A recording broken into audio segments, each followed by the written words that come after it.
नमस्कार दोस्तों, आप लोगों का स्वागत है एक नई वीडियोज़ में। और मैं आपको एक ऐसी कहानी लेकर आया हूँ जो कि आप लोगों को एक बहुत ज़्यादा प्रोत्साहन और जो कि मैंने पढ़ी है और मुझे बताया गया है, मैं समझा हूँ इस चीज़ को कि इस कहानी से क्या तात्पर्य निकलता है, वो आज मैं आप लोगों को बताना चाहूँगा। दोस्तों, क्या हुआ था कि कुछ समय पहले एक जंगल, क्या आज भी है जंगल, बहुत बड़े जंगल था एक, जो कि उसके चारों तरफ आसपास में गांव के लोग एक समूह बनाकर रहा करते थे।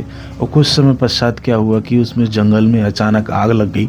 और आग लगने के बाद जब खबर मिली तो लोग वहाँ पर पहुँचे। कुछ लोग ऐसे लोग भी पहुँचे जो लोग उस आग को देखना चाहते थे और उसको देखने के बाद हंसी और उन्होंने मजाक उड़ाना शुरू कर दिया। कुछ लोग ऐसे थे जिन्होंने अपने हाथ में कमंडल जो मिला, बाल्टी मिली, डिब्बा मिला। जनरली मैं आप लोगों को ऐसी भाषा में आपको बताना चाह रहा हूँ जो कि आप लोग समझ सकें इस कहानी का उद्देश्य क्या है और उस कहानी से उद्देश्य से क्या तात्पर्य हो सकता है। तो दोस्तों, मैंने खुद इस चीज़ को नोट किया हुआ है, लिखा हुआ है, एक एक चीज़ को समझा है, तो मैं आप लोगों तक शेयर करना चाहूँगा। जो छोटा सा एक छोटी सी कहानी है जो कि आप लोगों को अच्छी लगेगी, और अच्छी लगेगी तो हमारे इस पे कमेंट करके हमें ज़रूर बताना दोस्तों कि ये कहानी कैसी लगी। तो हम बात कर रहे थे कि जो जंगल में आग लगी हुई थी, कुछ लोग बचाने के लिए निकल पड़े, डिब्बा हाथ में लेके, बाल्टी हाथ में लेके, जो उनको मिला वो लेके चले गए।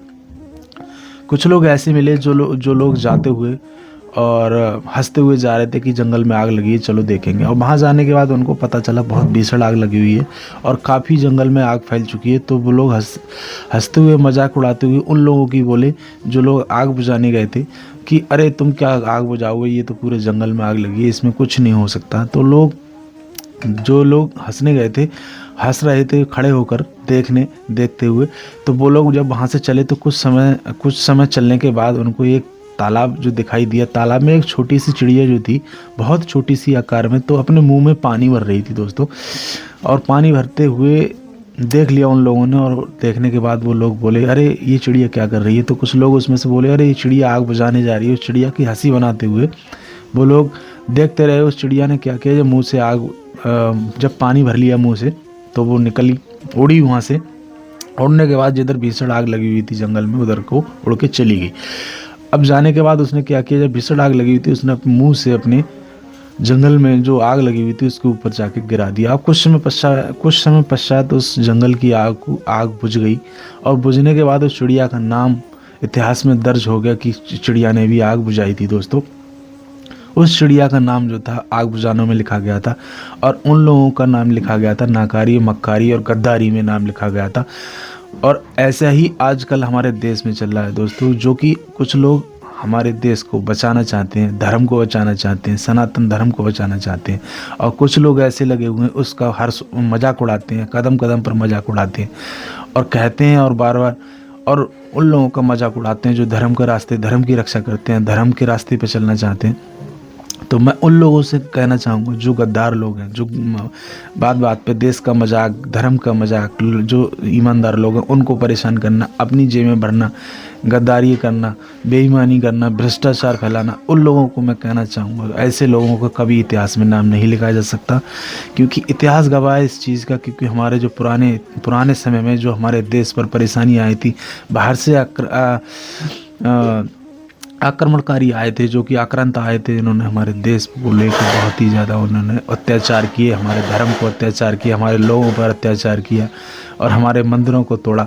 तो ऐसे लोग आए थे और उनके साथ जिन्होंने गद्दारी की थी उनका भी इतिहास में, उनकी आग बुझानों में नाम नहीं है, उनके देश की गद्दारियों में नाम है। तो ऐसे हमारे जो वीर स्वतंत्र सेनानी रहे, वीर रहे, जिन्होंने हमारे देश को बचाने का काम किया है, तो आज उनका हर अपना गर्व होता है उनका नाम लेने में। तो दोस्तों, ऐसे ही मैं बता देना चाह रहा हूँ कि आज भी कुछ ऐसे लोग मौजूद हैं जो कि देश को बदनाम करते हैं और देश की बेइज्जती करते हैं, धर्म की बेइज्जती करते हैं, गाली देते हैं, समय समय पे गाली देते हैं। आज कल मैंने देखा है एक ट्रेंड नया चला है वंदे मातरम को लेके। कुछ लोग क्या कहते हैं कि वंदे मातरम हम नहीं बोलेंगे, देश का खाएंगे, देश के साथ देश में रहेंगे, सब कुछ देश का यूज करेंगे, मगर जब वंदे मातरम नहीं बोलेंगे, ना ही भारत माता की जय बोलेंगे, ना ही देश के साथ खड़े होंगे। तो ऐसे लोगों को मैं बता देना चाह रहा हूँ ये देश कभी बर्दाश्त नहीं करेगा।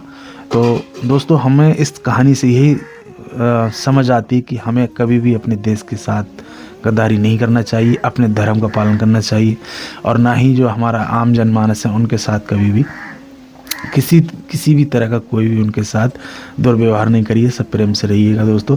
तो मेरा कहने का मतलब यही है कि अगर देश पर कभी भी परेशानी आए, कभी भी आपत्ति आए, तो हमेशा अपने सर से कफन बांध कर खड़े रहिए दोस्तों, कि हम देश के बचाने के लिए उन वीर जवानों के साथ खड़े रहिए जो सरहद पर खड़े होकर अपने देश की रक्षा करते हैं। आज उनकी वजह से हम अपने देश में, अपने घर में और अपने गांव में सुरक्षित घूमते हैं, सुरक्षित सोते हैं, शाम को खाते हैं, सुबह को उठ जाते हैं।